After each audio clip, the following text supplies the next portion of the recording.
Nigerians made us give speedy approval to the 2.17 trillion naira supplementary budget.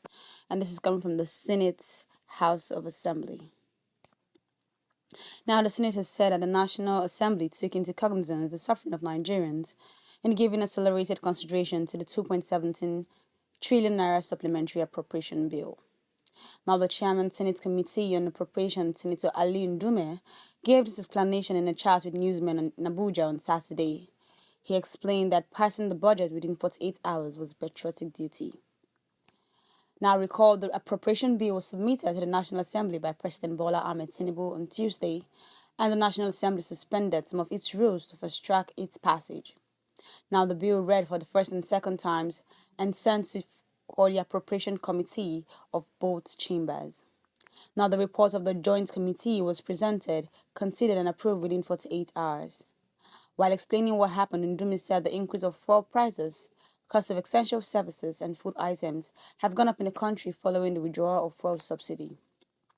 He further went on to say that workers embarked on strikes many times as a result of this, and there were negotiations between the organized labor unions and the federal government. And at the end of the negotiation, the Labour and the federal government agreed that the workers would be paid 35,000 naira in addition to their minimum wages. Now, if 35,000 naira is paid to each of over 1.5 million workers, the amount is huge. The money was captured in the supplementary budget. Now, there was also allegations among parents of students in tertiary institutions following the increment of the tuition fees, and the federal government came up with a wonderful idea of giving loans to students in tertiary institutions. Hence, provision of the 5.5 billion naira was made in the supplementary budget for that purpose also.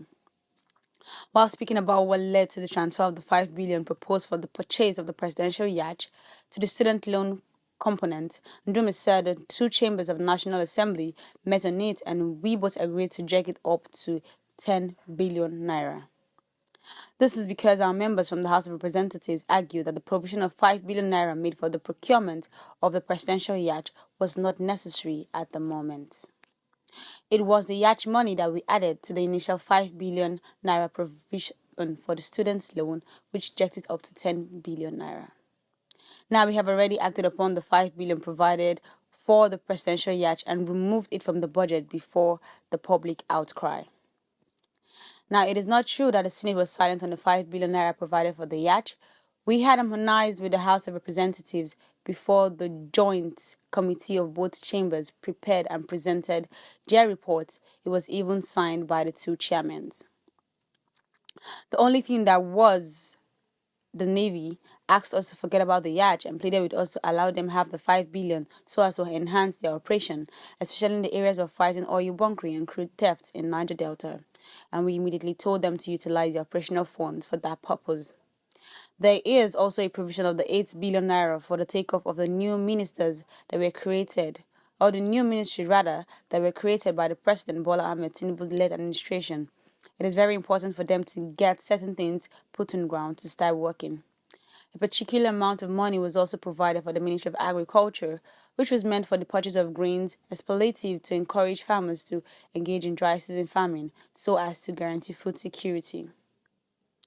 Now, apart from this, the Senate considered that since the Independent National Electoral Commission of its cycle elections in Bayelsa, Imo State, and Kogi State on November 11th, and 18 billion naira was captured for that purpose in the supplementary budget, they needed to access the fund for proper conduct of the polls. Now, the Nigerian police force is supposed to supervise the election and will be needing more personnel, hence the sum of 20 billion naira was embarked for that purpose. Now, the Nigerian army would also need additional money to duty allowance to the soldiers on the field who are currently engaged in all the states of the Federation. Each of them is being paid a minimum of 5,000 naira per day. It is not a small amount of money at all.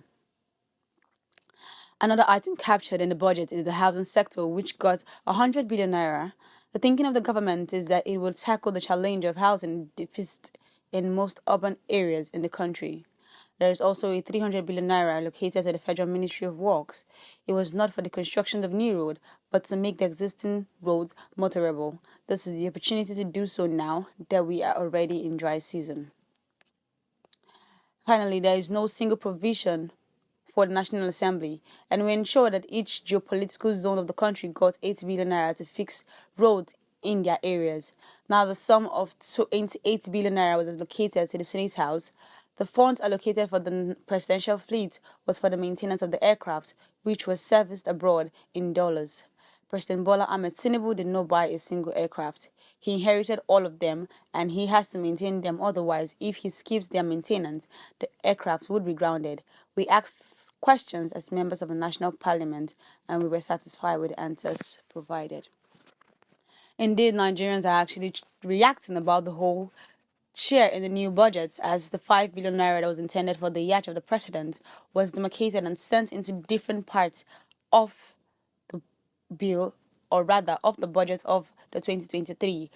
And as much as it could be, 10 billion naira was totally added to that of the student loan. But my concern here is, how would students have access to these loans? Is there a possibility that each student would be numbered from all the 36 states in Nigeria, including the Federal Capital Territory, to be able to identify? And what is the criteria for a student who would want to have access to this loan? Because definitely we all know that not all students at this point in time can't afford for themselves, except the ones who are training themselves. But the ones whose parents are actually doing that, would they still be allowed to access this particular loan?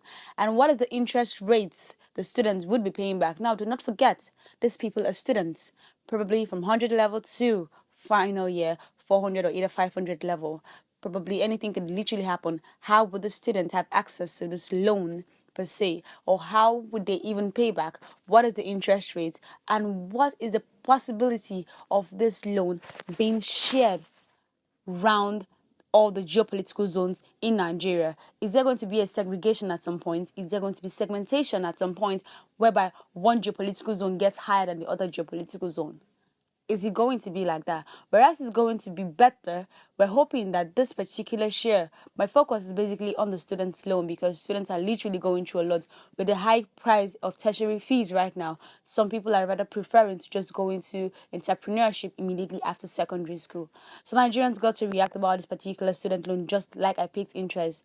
And one of the commentators said, how would students get this loan? It's not just about saying 10 billion naira loan and students would never get to see it till the end of your tenure. We have seen things like this before and we're tired of seeing them. That's my point. We've heard about the student support, student there, student there. At the end of the day, it just swept under the carpet. How are they going to have access to this particular loan? What is the idea? And what is the whole idea about the 18 billion naira being thrown over to INEC for just 3 state elections? 3 state elections, 18 billion naira for just 3 states. That is to tell me we're having 36 states, including the FCT's own election. Are you trying to tell me we are going to be expecting something like probably 1 trillion naira? Let's be realistic right here. For just 3 states, we're having 18 billion naira. Well, let's see what you have to say about this. Drop your comments on the comment section. Do well to like and do well to follow InfoJs for more updates.